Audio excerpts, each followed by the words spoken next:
আসসালামু আলাইকুম। আপনারা যারা বিএনপি করতেছেন, বর্তমানে মানুষের ঘর-দুয়ার ভাঙচুর করতেছেন আওয়ামী লীগের বা যারা আপনাদের ক্ষতি করেছিল, আপনাদের কি লজ্জা হয় না? আপনাদের কি লজ্জা শরম বলতে কিছু নেই? আপনারা দীর্ঘ ১৬-১৭ বছরেও যাদের কিছুই করতে পারেননি, ভদ্র ভাষায় কথা বলবো, অভদ্র ভাষা ব্যবহার করব না। আপনাদের কি লজ্জা বলতে কিছু হয় না?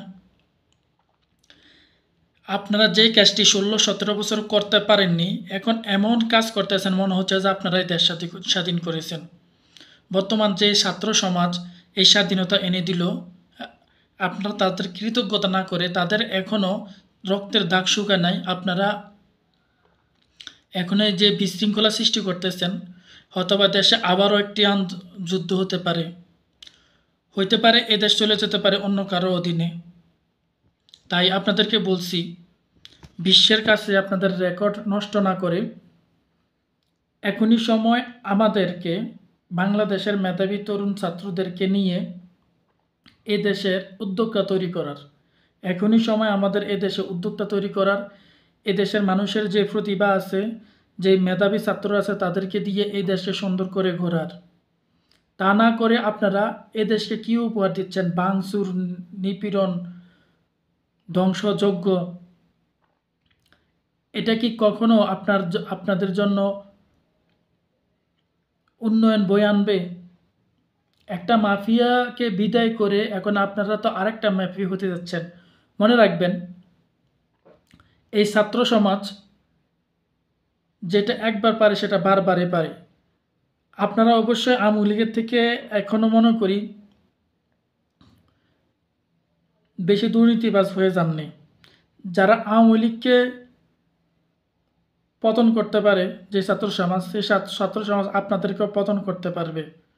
সুতরাং আমি আপনাদের কাছে বিনীতভাবে অনুরোধ করব, এসব সহিংসতাকে, এসব খুব ক্ষমা করে দিয়ে এইসব সহিংসতা বন্ধ করে আপনারা এখন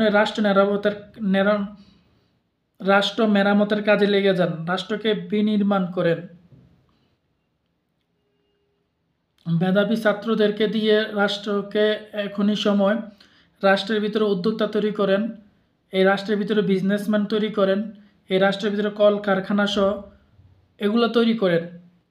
এগুলো তো পারবেন না আপনারা পারবেন যারা ক্ষমতা হারাইছে তাদেরকে দেশ থেকে তাড়িয়ে দিতে, এবং যারা দেশের বাইরে আছে মামলা হামলার কারণে বা ক্ষমতা না থাকার কারণে তারা আবার দেশে চলে আসবেন।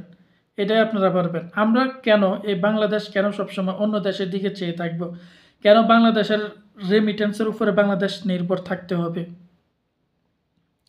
কেন আমরা রেমিটেন্স নির্ভর হতে হবে? আমাদের দেশে কি কলকারখানা তৈরি করা যায় না? ইন্ডিয়ান লোক যদি বাংলাদেশে চাকরি করতে পারে, তাহলে বাংলাদেশের লোক কেন ইন্ডিয়াতে চাকরি করতে পারবে না?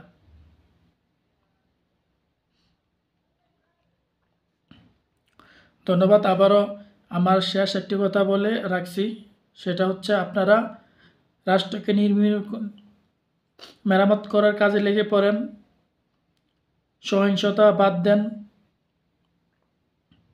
ছাত্র সমাজের পক্ষ থেকে আপনাদের কাছে এটাই আমাদের চাওয়া। না হয় ছাত্র সমাজ আবারও জানে কীভাবে স্বৈরাচারকে পতন করতে হয়। ধন্যবাদ।